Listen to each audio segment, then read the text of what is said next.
Welcome back to a Best Friend Review. I'm Annabelle Lecter. And I'm Phil. And we are finally at the finale. Finally! Before we get into that, let's do the comments. Hev is back in the comments. How boring it must have been to film and do. All of them performing the same song, one after the other. Dale's back in the comments. I feel Candy could have gone. Her verse was meh, and that runway was just her sheer luck. Also, That's what it was.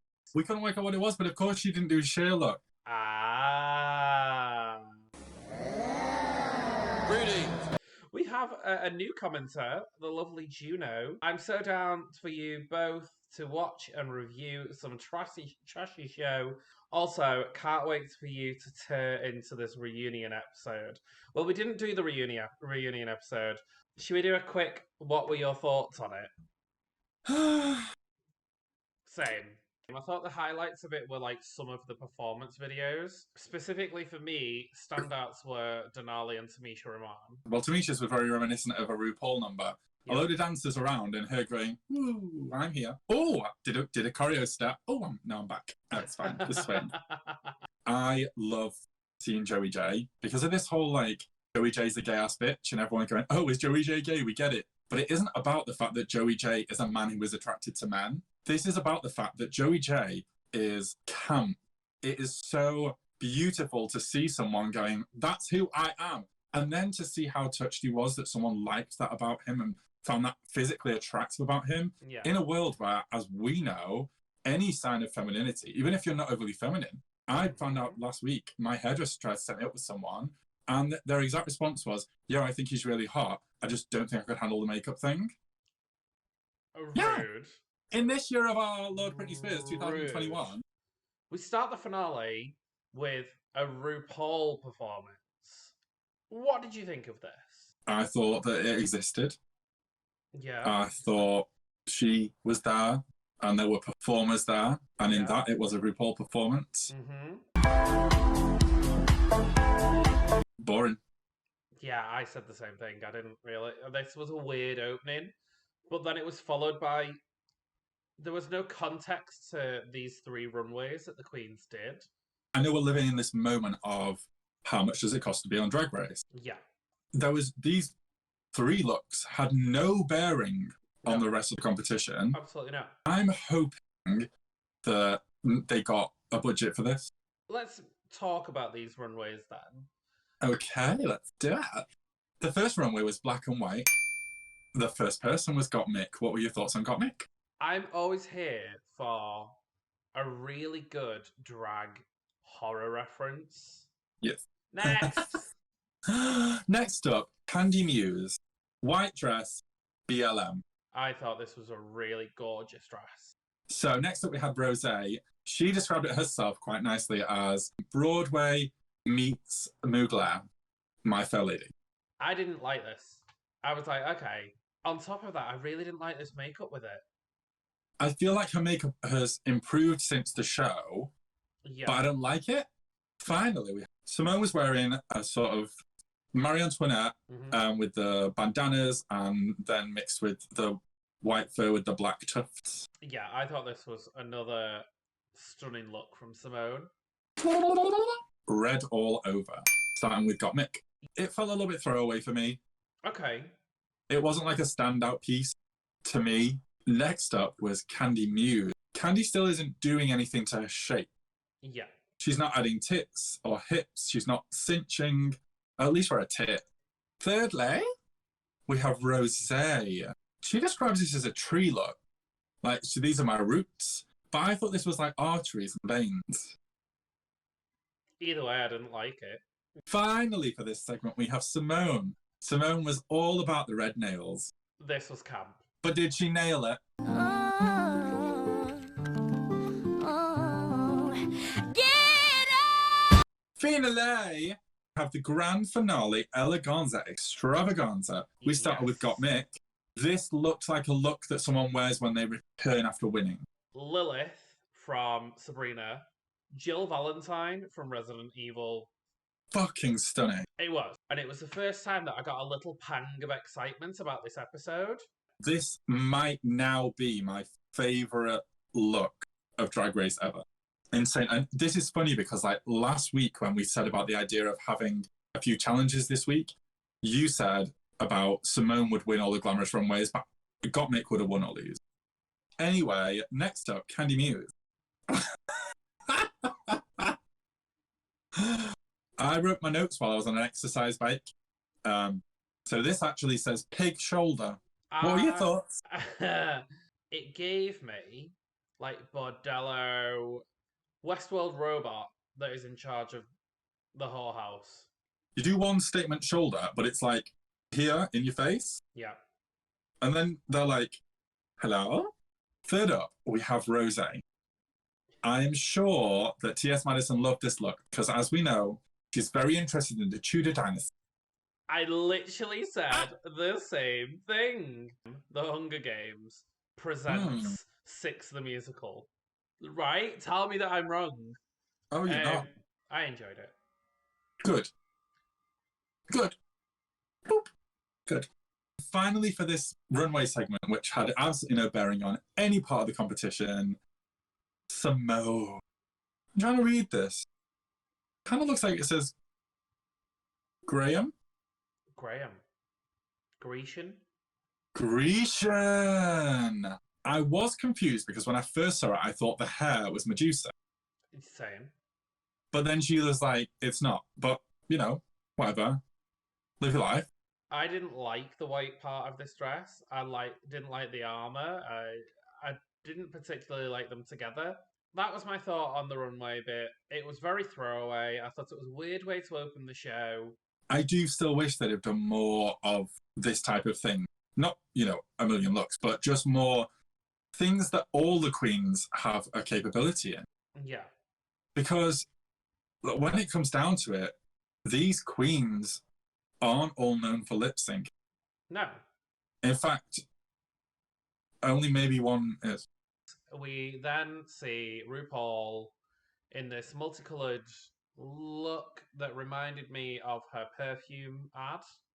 I'm 100% sure we have. I haven't looked it up, but I've seen this dress before, and it just annoyed me more that they'd made these queens put like 3 new looks together. Yeah. Plus the ones for the, you know, potentially 3 for lip sync. And RuPaul's literally wearing 2 outfits that she already owned. And how, like, I'm sorry, how disrespectful was it for her to come out in this look she's already worn and just like a little 60s wide pony? Rude. It was just rude. It was. Yeah. Sorry. Rude. Yeah. Anywho, we move on to Jada Essence Hall watching the finale. Yeah. And Jada is introducing the sponsors. Oh. Literally, that's the only reason that Jada's there. Liz literally sent me RuPaul going, hi Jada, how are you? And her going, hi Ru, I'm good. And thanks to Bubbly. Like, literally, it was not about her. No. We then move on to these little sections with each of the queens, where each queen does a little recap of their time on the show. Yeah. My favourite part of Got Mix was when RuPaul asked, how does it feel to lip sync against people that you're now best friends with? And she said, correct. And then we cut to the car park where, because they had to laugh, a girl pushed her friend and that friend fell off the bonnet of a car. And you just watched her go, Also, they introduced this sprained ankle moment. Yeah. And this is just them basically warning us, Rosé's not going to do her normal, you know, death drop. Yeah. I've literally, the only thing I wrote for Simone was, oh, Simone's family are adorable. Yeah, but we already saw them in an Untucked. I didn't watch it. Then we move on to this message about AIDS and the AIDS crisis. And we have this lip sync to Barbra Streisand Friends. Bette Midler. What did I say? Barbra Streisand. No, I meant Barbra Streisand. No, you meant Bette Midler. I meant Bette Midler. This is my final espresso martini of the of Best Friend Review, reviewing RuPaul's Drag Race season 13. Here she is. Ta-da! Ah, nearly turn it sideways because I'm a bit drunk now. There we go. I just think that this is obviously so important to bring this to people, but like not like this. This was shit. It was just another. Everything in this episode was so boring. This was just more boring. Yeah, I feel like and so cringy. It was cringy. It wasn't set up properly. And again, it felt like filler. The order things happened around was weird as well. Like this followed by the Chi-Chi tribute. I don't 100% know how Chi-Chi passed away. Yeah. But it felt like they were trying to connect the two. And I'm 90% sure that Chi-Chi Devane was not HIV positive and did not have AIDS. And even if she did, it is not their place to tell people like this. No. However, the Chi-Chi Memorial absolutely broke my heart. I think we forget. I think Chi-Chi is one of those queens that was criminally slept on. The reason this tribute was so beautiful was because it wasn't about like a load of pictures of her on her or her time on Drag Race. No. This was about people we know who were friends of hers speaking on what a person she was, what a wonderful, beautiful, loving, hilarious, talented person she was. Mm-hmm. And it just couldn't have been more sort of sincere and genuine because it wasn't coming from the TV people. It was coming from people that were her friends, that loved her, that miss her. This is where it starts. This is where the exciting part of this episode starts. We're getting the lip syncs. Camp! They spin the wheel. It lands on Candy Muse and Rosé. Yes. Instantly, I was like, right, Candy's going to win this. I thought, especially after this, like, warning of Rosé has hurt her ankle. Very that. When I saw Candy's leotard, I was like, Candy's just going to straight up lip sync. Yeah. And then when she actually did the reveal, I was like, that's clever. It was a very cumbersome reveal. But I thought all of it was very like taking off a nappy underneath. Like, I thought all of the reveals that we got from all of the queens and all of the almost all, yes. I didn't like Rosé's. I didn't this like Rosé. Obviously, like taking off the coat was fun, but the second she took off the coat, I was like, oh, she's taking off the boot. I really didn't like this hair on Rosé. I don't think I've ever enjoyed a hair on Rosé. I don't remember what this one was, but I assume that I agree. So, but then she waited ages and then was like, "Oh, the boots," and I was like, "Well, yeah, we knew." She did the reveal way too early in the song. She fluffed the words. I think potentially, in the nicest possible way, Rosé might have thrown this competition because she has seen the reaction from the fans. She knows that that's pretty much a ticket to All Stars. There were loads of things she was able to do on that sprained ankle that, you know, unfortunately, it just meant she wasn't able to do her normal thing, but she's never won a lip sync. Let's put it that way. No, she's not a strong lip syncer, especially against Candy. Womp womp. Lip sync number 2. I will say. No, I won't say. Do you know what? You don't deserve it. Go on. I'm not going to say it. No. Okay. No. Lip sync number 2 is Simone and Gottmik. I did feel like Simone's initial reveal with the outfit was quite cumbersome again. I said this, yeah. But the wig reveal, I was not expecting. I wasn't expecting the wig reveal. And when she took it off the first time, I was like, also, this dress, this outfit, this like, it was made out of mini pieces of Timberlands. Yes. Like, iconic. I thought for me, the reason Simone beat out Gottmik in this one, Simone was in control of the song and Gottmik was chasing it. Very that. I did feel really bad for Gottmik because they did go for it. Oh, yeah. But Simone absolutely, like, blew Gottmik out the water. People love Gottmik because Gottmik fucking goes for it. Yeah. Do you think that the right people won each of these 2 lip syncs? Mm-hmm. Yeah, same. Candy did more with the number. I got sick of watching Rosé go, hold your hands high, fingers to the sky, spin, spin, spin. Like, you said she didn't know the words, but that's because I think she learned the words to Spinning Around by Kylie because that's all she fucking did. Lol. She was like one of those little toys you pull the string and it flies into your fireplace. I was fully ready for, and I don't know what this meme is called, and I always lose the song. But at some point, I wanted them to just kick in with do do do do do do do do do do. Like I said, I just- I'm sorry. Like I said right at the beginning, I want one of Rose and Valentina as Beyblades. yeah. I am saying it now. You're not manifesting that. I'm not editing. That is not happening. I'm not doing it. I think I you cannot. should. You better work, bitch. You better work, bitch. You better work, bitch. Knock it to work, bitch. We do Miss Congeniality. We find out that the girls voted for Miss Congeniality. Well, that's happened since season 10, hasn't it? Yeah. Heidi N Closet comes out as our current reigning, and she comes out Also as a cactus. Cactus / Rose. However, we have just seen Denali do this so much better mere moments ago. RuPaul says, "How's it going on Best Friend Race?" She knows. She's watching. But when I'm in the shower, I think about how awful the name of this review is and how it started and where it came from. But we don't even do, like, because the idea was, like, you were going to be like, welcome to back. This isn't RuPaul's Best Friend review. This is not RuPaul's Best Friend review. But we never did it on this No, we never did. most popular version of the format. And Olay Body! Olay Body. So first, This was the least tenuous link of the entire season. Yeah. She is soft and supple. Olay Body, soft and supple. It's not wallpaper, but it's random for this. Yeah. We find out that the Miss Congeniality for season 13 is Lala Ray.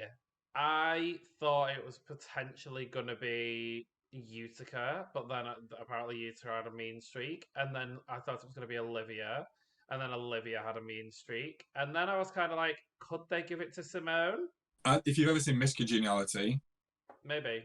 it's never the winner. It used to be about whoever we thought should have won the season. Yeah. This moment was followed by Heidi N Closet, telling us that because of being such an entertaining cast, all of the girls are going to receive $2,000. Yeah. She had to make this sound impressive under the shadow of someone winning $10,000 and this whole episode being about someone winning $100,000. Uh-huh. Olay must be like a huge, massive, multi-million conglomerate because there have been 300 queens on this season. So $2,000 for each queen is a lot of fucking money. It really is, I agree.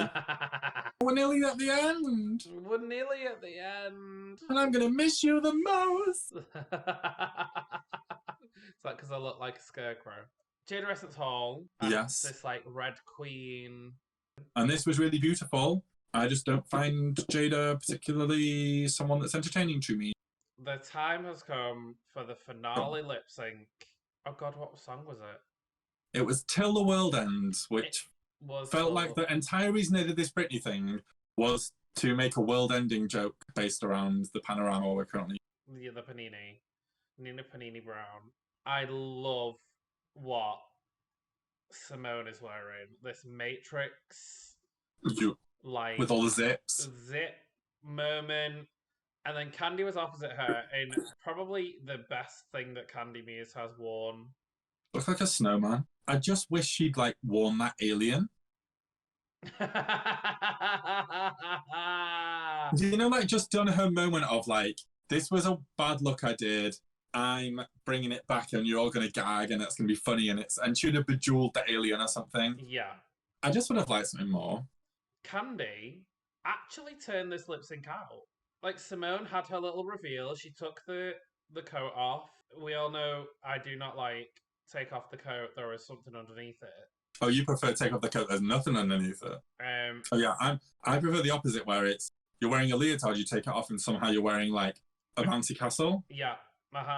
That's the only kind of reveal I want is one where I'm like, oh, I literally in no world could have conceived that was going to happen. It just never would have been. The little head pop thing when it was on the little disc. I genuinely thought it was going to start spinning.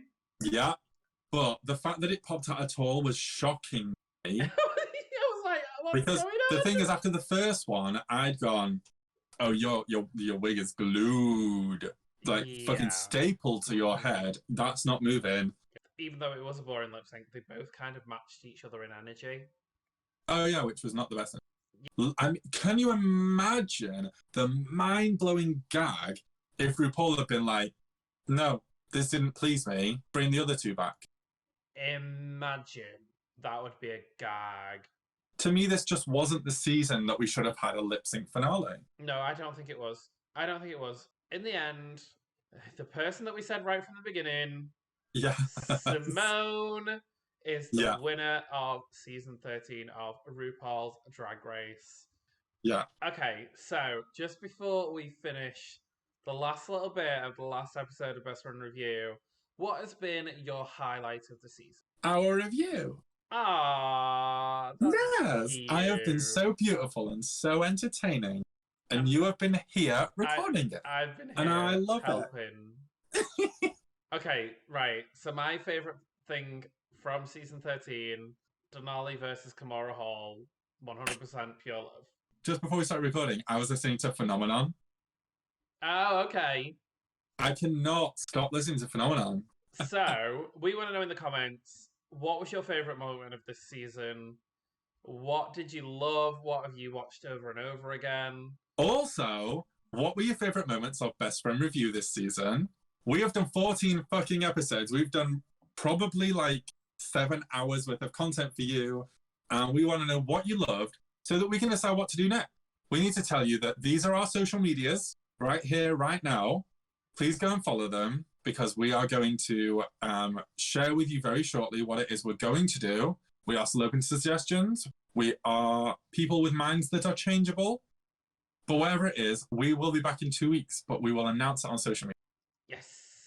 But for now, I've been on about Alexa. And I have still been a lover of Alexa playing React by the Pussycat Dolls. Goodbye!